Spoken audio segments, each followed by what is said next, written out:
Saya berikan contoh. Maluku Utara. Ada gubernur Maluku Utara. Hati-hati. Gubernur, hati-hati. Maluku Utara, hati-hati. Hati-hati dengan main-main. Karena pertumbuhan ekonomi di Maluku Utara itu 27%.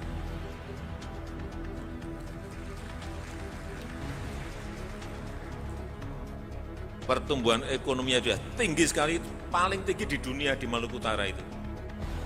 Nggak percaya, cek mana ada pertumbuhan ekonomi sebuah provinsi 27%. Karena apa? Lompatan itu karena apa? Karena hilirisasi. Di situ ada industri smelter yang nanti ini akan tumbuh lagi kalau smelter di sana tambah industri yang turunan-turunan dari nikel itu semua bisa dikerjakan di Maluku Utara. Sebab itu saya titip hati-hati, bukan hati-hati nggak baik, tapi hati-hati sudah baik, tapi hati-hati jangan menjadi nggak baik. Dan yang bagus lagi di Maluku Utara itu, waktu saya ke Ternate sebulan yang lalu, saya cek di pasar, harga-harga itu sangat stabil. Saya cek ke BI, berapa sih inflasi di Maluku Utara? 3,3%.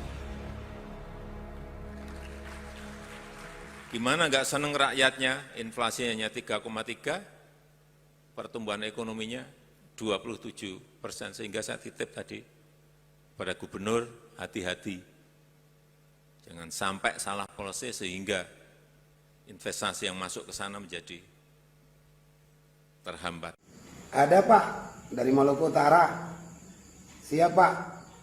Gimana Pak? Oh iya Pak, pertumbuhan kami tinggi Pak, 27%. Di saat COVID, di saat dunia lagi mengalami resesi, tidak akan mungkin bisa mencapai 27%. Hanya kami Pak. Tetapi mesti diingat Pak, 27% itu yang tumbuh pertambangan dan industri, sehingga tumbuhnya tinggi. Kami tidak menikmati pertumbuhan itu Pak Presiden. Uangnya keluar semua Pak Presiden. Yang penikmati itu adalah Tiongkok. Dari investasi ekspor kami meningkat, impor kami meningkat. Yang bergerak di Halmahera hanyalah mereka-mereka yang bergerak di sektor tambang. Karena itu Bapak Presiden bilang pertumbuhan ekonomi yang tinggi itu penikmatnya tidak dari Maluku Utara. Kalau Bapak Presiden datang ke Ternate mengunjungi Bank Indonesia, lalu Bank Indonesia menyebut 3,3%, Bapak Presiden bisa cek juga konsumsi rumah tangga kami cuma 2,1. Bahkan konsumsi per kuartal 3 minus 0,48. Artinya daya beli kami menurun Pak Presiden. Petani kami tidak ada yang kaya Pak Presiden. Harga kopra kami anjlok dari 12.500 per kuartal 1 turun menjadi 3.000 per kilogram di kuartal 3. Daya beli kami turun sehingga inflasi tidak meningkat karena tidak banyak yang mau membeli barangnya. Nah di situ Pak Presiden, kami sudah cukup menjaga Pak Presiden. Kurang apa kami menjaga Pak Presiden? Seluruh pengusaha datang dari Jakarta. Pelaku UMKM kami tidak ada satu yang masuk ke industri, tidak menjadi pemain di dalam industri tambang. Kami saking menjaganya industri, upah minimum regional untuk sektor pertambangan, walaupun ekonominya tumbuh 27% disumbangkan oleh sektor pertambangan, tapi UMR-nya tidak naik Pak Presiden. Yang kami naikkan 4% hanya untuk UMKM, agar UMKM membayar gaji lebih banyak, si tambangnya tidak perlu bayar gaji lebih banyak. Itu cara kami menjaga Pak Presiden. Kami siap terus menjaga Pak Presiden, walaupun kami harus miskin dalam bahagia. Terima kasih Pak Presiden atas miskin kami yang penuh kebahagiaan. Wassalam.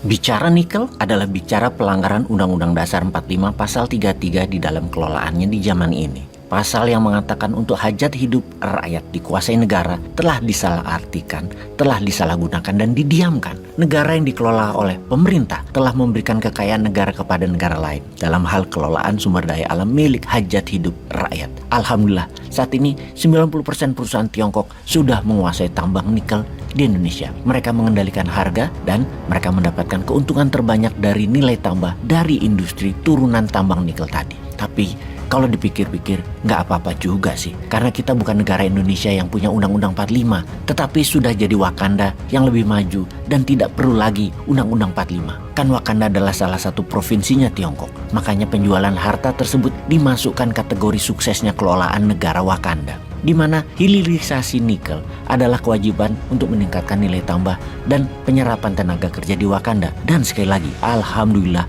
sudah terserap lebih dari 100.000 tenaga kerja. Saat ini industri turunan dari nikel baru pada nikel pig iron yang diproses, kemudian masuk ke ferronikel yang semuanya juga milik kakak tertua, milik Tiongkok perusahaannya. Nantinya Wakanda harus bisa menghasilkan prekursor. Prekursor adalah suatu bahan atau komponen yang mengandung nikel yang dibutuhkan untuk baterai. Namun untuk sementara hal ini dikerjakan di mainland, di tanah leluhur kakak tertua, di Tiongkok. Yang nilai tambahnya tertinggi tidak dikerjakan di Wakanda.